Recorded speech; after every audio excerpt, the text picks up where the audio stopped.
materi yang berikutnya yaitu mengenai siklus akuntansi di bagian laporan keuangan. Dari berbagai macam siklus akuntansi itu, yang paling kan terbagi menjadi 3 ya, pengintisaran, pencatatan, pengintisaran, sama pelaporan. Nah ini sekarang siklus kita nih, siklus yang di bagian pelaporan. Nah sebelum siklus yang pelaporan ini, ada yang ini nggak? Ingat nggak kita mempelajari itu bagian apa dia? Sebelum ke laporan, bagian apa di dalam akuntansi? Siklus apa di dalam akuntansi? Laporan keuangan. Sebelumnya yang minggu lalu, bagian apa sebelum laporan keuangan? Worksheet yang diikuti atau yang berdampingan dengan AJP. Dari analisa AJP, lalu kita bisa mentranspos sehingga menghasilkan neraca lajur atau disebut dengan worksheet, ya. Nah, setelah worksheet baru kita masuk ke bagian ini. Next, tidak. Oke, nah di KD ini kita bisa menganalisis penyusunan siklus akuntansi pada perusahaan jasa. Kenapa perusahaan jasa? Nah, di sini Ibu jelasin, kembali Ibu ulang ya. Jenis-jenis perusahaan itu kan ada 3. Apa aja? Perusahaan jasa, perusahaan dagang, perusahaan manufaktur. Dari ketiga ini, yang paling sederhana catatan laporan keuangannya itu adalah perusahaan jasa. Nanti kalian naik ke kelas 11, kalian akan menemukan perusahaan dagang. Perusahaan dagang itu kegiatannya lebih kompleks lagi. Kenapa lebih kompleks? Karena mereka memperjualbelikan barang dagangan, tetapi tanpa merubah bentuk yang mereka jual. Ya, contoh Indomart. Mereka beli nih dari pabrik atau agen besar. Lalu mereka buka packingannya, lalu masukkan etalase, mereka menjual kembali barang yang sama. Ya dong? Tapi apakah mereka merubah? Tidak merubah. Ya Indomie udah jadi Indomie begitu. Mereka jual, ya pensil udah jadi pensil seperti itu. Beda sama perusahaan yang ketiga, perusahaan manufaktur. Kalau manufaktur, dia mengelola benar-benar mulai dari nol, dari mentah, dari nggak ada spare partnya, sehingga membentuk atau menghasilkan sesuatu yang baru. Contoh kayak pabrik ban, dari lateksnya, dari karetnya mentah, mereka kelola, jadilah karet datar. Karet datar masuk lagi ke pos yang berikutnya, mereka kelola, jadilah roda, ya kan, ban, ya nggak? Ya. Nah, bannya itu apakah sudah jadi ada velgnya? Enggak, velg beda lagi manufakturnya, gitu loh. Baja mentah, mereka kelola kan, digepengin, dihancurin, gitu kan, dicairin dulu ya kan. Baru akhirnya mereka membentuk menjadi berbagai jenis velg. Terus ada lagi kategori manufaktur lagi nih yang nampung. Oh, dia ngambil bannya dari manufaktur yang satu. Oh, dia ngambil velgnya dari manufaktur yang kedua. Lalu dia gabungkan, dia bentuk, dia beli spare partnya, bautnya, jenis baut BMW beda sama jenis baut Ford, beda sama jenis bautnya Lamborghini, ya kan? Beda sama jenis bautnya Ayla, Agia, ya kan? Nah, tetapi jadi ban. Si pengelola yang membentuk jadi ban ini disebut perusahaan manufaktur juga enggak? Iya. Manufaktur. Gitu loh. Jadi manufaktur itu ada 2 ragamnya. Ada yang mengelola benar-benar dari mentah banget jadi setengah jadi, atau setengah jadi menjadi barang jadi, atau benar-benar mentah banget menjadi barang jadi. Contohnya apa? Perusahaan manufaktur kue, ya kan? Tepung, telur, segala macam mereka kelola jadi bentuk kue yang jadi dulu setengah jadi, Iya dong. Supaya cakep mereka finishing. Ada topik ini, ada materi ini, ada mata-matanya, ada gambar bonekanya, sehingga jadilah sebuah satuan kue yang utuh. Jadi manufaktur itu benar-benar mengelola keseluruhan, maka laporan keuangan itu akan lebih kompleks banget, lebih complicated banget, gitu loh. Itu nanti kalian akan dapat di kelas 2 semester 2 itu udah mulai. Karena kelas 12 nanti kalian udah harus ikut lomba-lomba, oke? Iya, lomba-lomba akuntansi. Karena kalian sudah menguasai banyak. Kalau di kelas 10 kan kalian masuk perusahaan jasa. Nah, di perusahaan jasa itu perusahaannya masih bidangnya rendah. Kenapa? Karena yang dijual hanya jasa. Contoh misalkan Hafiz bikin perusahaan konsultan pajak. Yang datang perusahaan-perusahaan yang cuma mau konsultan. Bapak Hafiz, saya mau konsultan dong. Saya ada mengalami pembayaran pajak perusahaan saya bermasalah begini-begini. Menurut aturan pajak, menurut Bapak yang sudah menguasai perpajakan gimana ya? Dia kasih tahu ilmu-ilmunya, dia kasih tahu ide-idenya, dia kasih tahu cara mengelolanya. Jadi yang dijual apa? Hanya jasa. Ketika sudah dikasih tahu, Bu Itin sebagai klien, terjadi pembayaran dong. Oh, terima kasih, solusi saya terpecahkan. Bayar ke perusahaannya Hafiz. Ya enggak? Terjadi pendapatan. Gitu loh. Jadi kalau perusahaan jasa itu hanya sedikit kegiatannya, paling pembelian barang atau segala macam. Oke. Nah, jadi indikator yang ingin dicapai itu pasti menentukan tahap pelaporan akuntansi di perusahaan jasa. Yang kedua, kita bisa menganalisis penyusunan laporan laba rugi, laporan perubahan modal. Yang ketiga, dan laporan posisi keuangan atau neraca. Next. Oke, itu indikator di KD 3.11 ini. Nah, inilah tahapan-tahapan di dalam akuntansi anak-anak. Ini yang kalian enggak boleh lupa. Ya, Cynthia ya, enggak boleh lupa anak akuntansi. Dimulai dari yang udah lama Ibu yang udah lama Ibu jelaskan yang terdahulu, tahap pencatatan. Yang kedua, tahap pengiktisaran. Ini yang minggu lalu, ya. Yang minggu lalu sudah kita pelajari AJP, sehingga menghasilkan kertas kerja. Nah, sekarang kita masuk ke tahap terakhir, tahap pelaporan, yaitu laporan laba rugi, laporan perubahan modal dan neraca. Setelah itu ada penutup, ya, jurnal penutup. Next. Ya, laporan keuangan itu ada 5 arus kas. Yang saat ini kita 3 dulu. Oke, apa sih yang dimaksud dengan laporan keuangan? Coba, jangan buka dulu. Apa yang dimaksud dengan laporan keuangan? Ada yang tahu nggak? Oke, Salsa silakan. Laporan keuangan adalah informasi akuntansi yang dibuat oleh seorang accounting. Yang dibuat oleh perusahaan. Tujuannya apa? Pasti kan ada tujuan. Sehingga tujuannya untuk memberikan informasi kayak kalau terjadi transaksi. Oke, yang lain ada yang mau nambahin?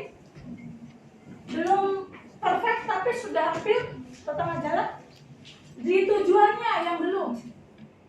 Laporan keuangan itu adalah sumber informasi yang dibuat oleh perusahaan untuk memberitahukan posisi keuangan perusahaan sehingga masyarakat di luar perusahaan mengetahui loh pergerakan kegiatan keuangan perusahaan. Sehingga hati-hati, perusahaan itu juga butuh modal, benar nggak? Modal itu nggak mesti dari si pemilik modal aja. Modal itu juga bisa dari pinjaman atau dari penanaman modal orang yang percaya. Maka dari itu dibutuhkan laporan keuangan supaya orang percaya menanamkan modal di perusahaan kita, gitu loh. Ya, oke. Ayo coba dibuka. Jadi laporan keuangan adalah catatan informasi keuangan. Hampir benar kan tadi ya? Suatu perusahaan di suatu periode akuntansi yang digunakan untuk menggambarkan kinerja perusahaan. Jadi biar kelihatan kalau kinerja perusahaan kita perputarannya ada di dalam laporan keuangan itu. Itu ya, definisi laporan keuangan ya. Sampai sini ngerti nggak? Ngerti, Bu. Jelas semua ya? Jelas. Oke. Next. Ini laporan keuangan secara umum. Kalau menurut SAK, PSAK, standarnya kalian nih, nanti ketika kalian jadi seorang accounting, kalian itu membuat jurnal itu harus berdasarkan PSAK. Nggak boleh, oh hasil pelajaran gue sama Bu Itin, oh hasil pelajaran gue sama Bu Pelita, nggak boleh. Dasarnya pegangan kalian itu harus berdasarkan PSAK. Ya, ketika kalian sudah melakukan pencatatan berdasarkan PSAK, itu tidak akan ada kesalahan di kalian karena sudah sesuai standar. Oke, jadi kalau menurut PSAK atau standar akuntansi keuangan, laporan keuangan itu adalah bagian dari proses laporan keuangan yang lengkap ya. Biasanya meliputi neraca, laporan laba rugi, laporan perubahan khusus keuangan yang disajikan dengan berbagai cara. Berbagai cara di sini apa sih? Mungkin sistemnya perusahaan A sama sistem akuntansi perusahaannya B bisa beda, ya enggak? Tapi cara perhitungannya tetap harus berdasarkan standar akuntansi keuangan. Itulah bibelnya kalian, kitabnya kalian nantinya sebagai seorang accounting. Oke, next. Kalau berdasarkan Sumarsono, dia menyatakan bahwa laporan keuangan itu adalah laporan yang dirancang untuk para pembuat keputusan. Pembuat keputusan itu adalah para manajer, ya, yang making decision, si pembuat keputusan, oke? Terutama pihak luar yang ingin menanamkan modal mengenai posisi keuangan dan hasil usaha perusahaan. Secara garis besar sih hampir terkaitnya itu ya, perputarannya itu. Oke, itulah definisi dalam laporan keuangan. Sampai sini kalau besok kita ulangan, udah ngerti belum? Ya, udah nggak ya, udah menyadari ya. Paling nggak kalian ada yang nyangkut laporan keuangan itu apa? Oke, next. Nah, sekarang kita mau belajar bentuk laporan keuangan nih. Bentuk laporan keuangan. Laporan keuangan itu kan ada 5 ya anak-anak ya. Dan kita pelajari 3 dulu ya, karena harus kasih itu ada konteks sedikit. Yang pertama itu next. Yang pertama itu laporan keuangan laba rugi. Yang kedua laporan keuangan perubahan modal. Yang ketiga laporan keuangan neraca. Anak-anak perhatikan, ini harus tersusun. Dari sini memang harus ke sini. Kenapa? Kita harus mengetahui dulu perubahan modal kita yang terbarunya. Kenapa? Karena udah ada laba rugi gitu loh. Ya, jangan cukup-cukup akuntansi tiba-tiba ke neraca. Aduh, anak akuntansi SMK mana sih tuh? Kan? SMK Pembangunan Jaya Super Duper. Ya enggak? Oke, yang ketiga yang berikutnya baru laporan neraca, baru laporan arus kas. Oke. Nah, secara garis besar laporan keuangan itu ini. Next. Nah, bentuk laporan keuangan nih. Kalau untuk jasa kan masih sederhana ya anak-anak ya. Paling pemasukan, pokoknya intinya laba rugi itu adalah pendapatan kurang beban, gitu loh. Nah, cuman pendapatannya ini hanya sekitaran pendapatan usaha. Bisa usaha bengkel, usaha salon, usaha JNE itu juga jasa loh ya. Oke, sama beban, sama beban gaji, beban perlengkapan, beban salah kantor dan lain-lain. Ini posisi laporan keuangan bentuknya. Inilah yang disebut dengan graf. Inilah yang disebut dengan graf, ya. Jadi kalau ibu bilang tolong dong dari neraca lajurnya, worksheetnya kalian ubah ke bentuk grafnya. Berarti ibu minta kalian bikin giniannya gitu. Jelas ya? Jelas. Susunannya. Oh, kalau disuruh bikin ke draft laporan keuangannya, berarti saya harus bikin pendapatan apa aja, pendapatan 1, pendapatan 2, saya harus breakdown. Asal nilainya dapat dari mana? Dari worksheet, gitu loh, ya. Karena dia yang sudah lengkap, dikurang dan ditambahkan. Dan yang berikutnya, bentuk laporan yang berikutnya, next. Nah, habis laba rugi, kita harus menghitung modal yang terjadi perubahan. Kenapa? Karena kan kita udah tahu laba apa rugi perusahaan. Oke, bentuk laporan perubahan modal itu adalah modal awal ditambah laba Kalau di dalam akuntansi, kalau dalam kurung itu artinya kurang ya anak-anak ya. Tapi ingat, kalau udah bikin dalam kurung, kalian nggak boleh dalam kurung di sini kurang lagi. Ingat matematika, minus ketemu minus jadinya plus. Yang benar itu adalah bikin tanda tambah. Artinya mereka dikurangin karena mereka udah di dalam kurungin. Dapatlah modal akhir. Inilah draft dari modal akhir, ya, perubahan modal. Yang berikutnya next. Yang berikutnya bentuk laporan keuangan neraca. Kenapa kita harus mengupload aktiva dan pasifa kita?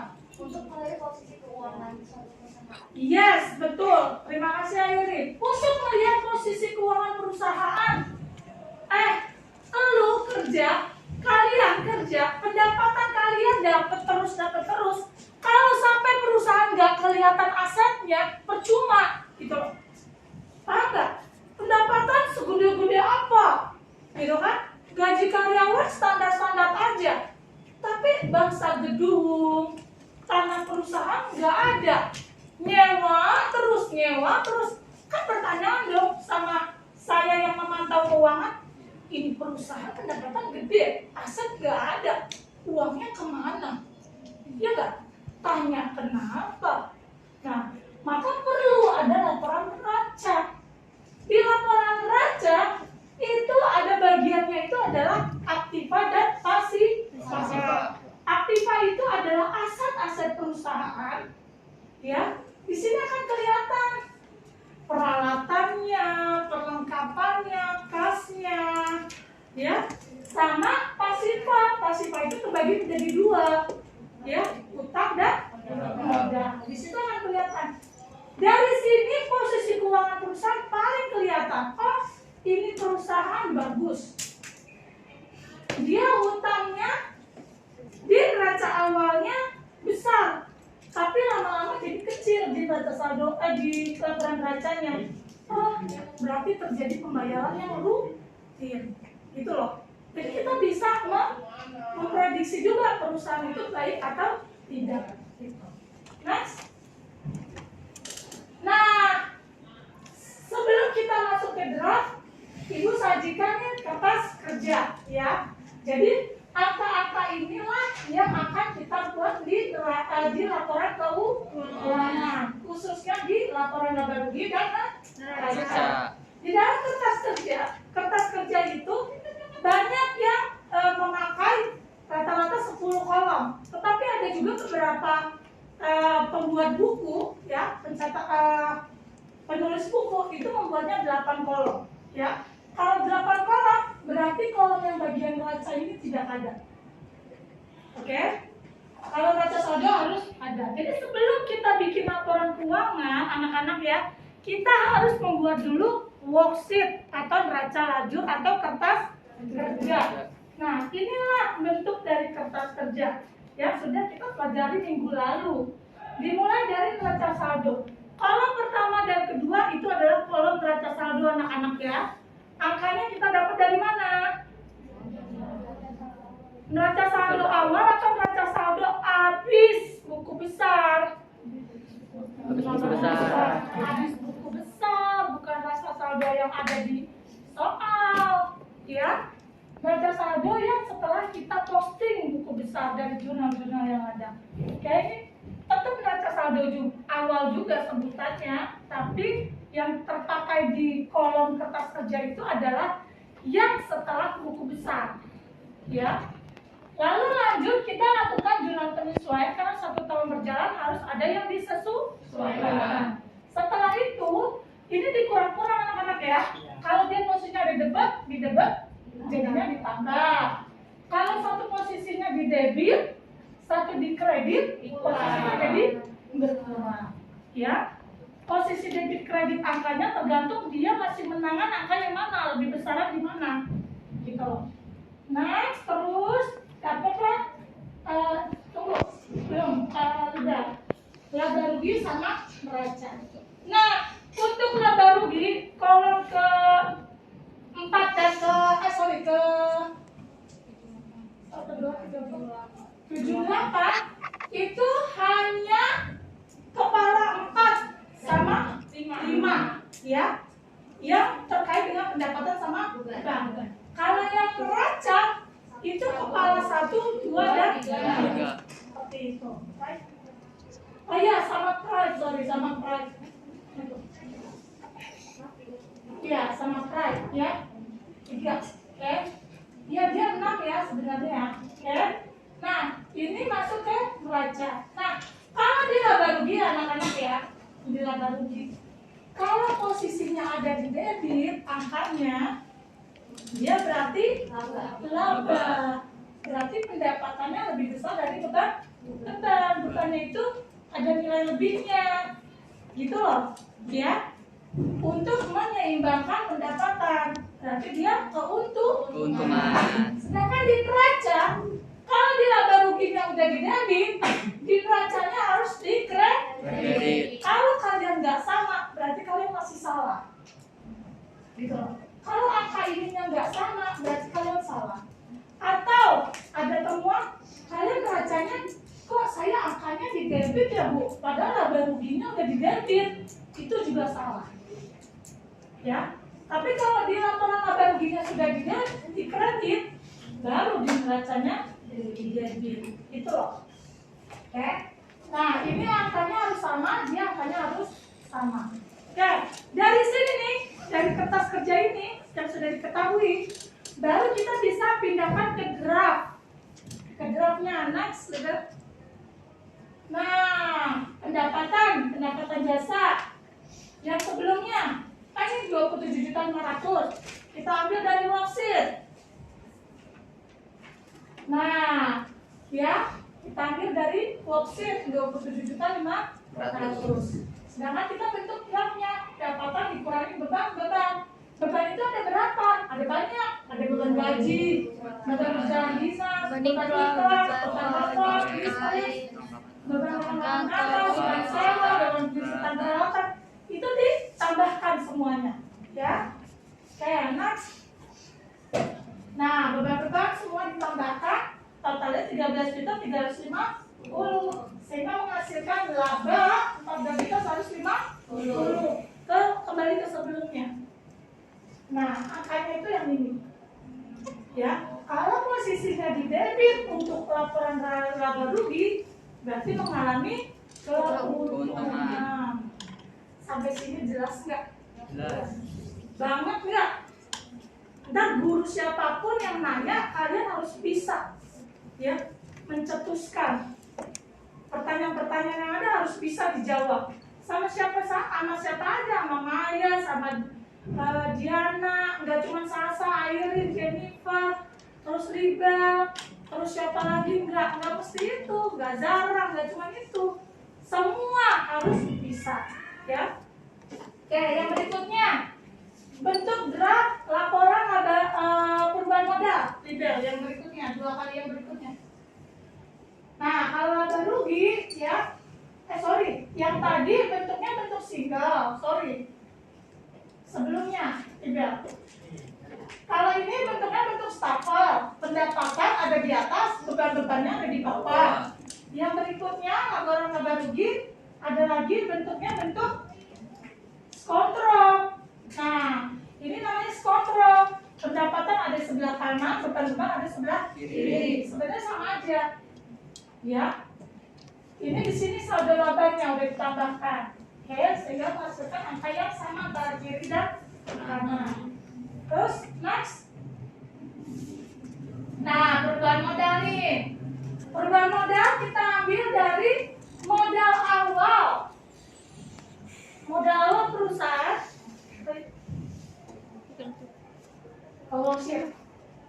Nah, modal awal perusahaan kan 150 juta. Ya enggak? Terus ada pemakaian priva 5 juta. Ya enggak? Next, yang tadi perubahan modal. Karena ada laba 150, maka di perubahan modal, next. Nah, maka di perubahan modal terjadi penambahan 14.500 di laba. Maka modal perusahaan jadinya 159 9.150.000. Inilah modal akhir perusahaan. Oke, naik karena ada laba. Gitu loh. Dan pengurangan pemakaian tenaga. Oke, yang berikutnya laporan neraca. Nah, laporan neraca itu hanya melaporkan harta dan aktiva dan pasifanya perusahaan aja, ya. Antara kiri dengan kanan itu bentuknya harus angkanya harus balance. Kalau misalkan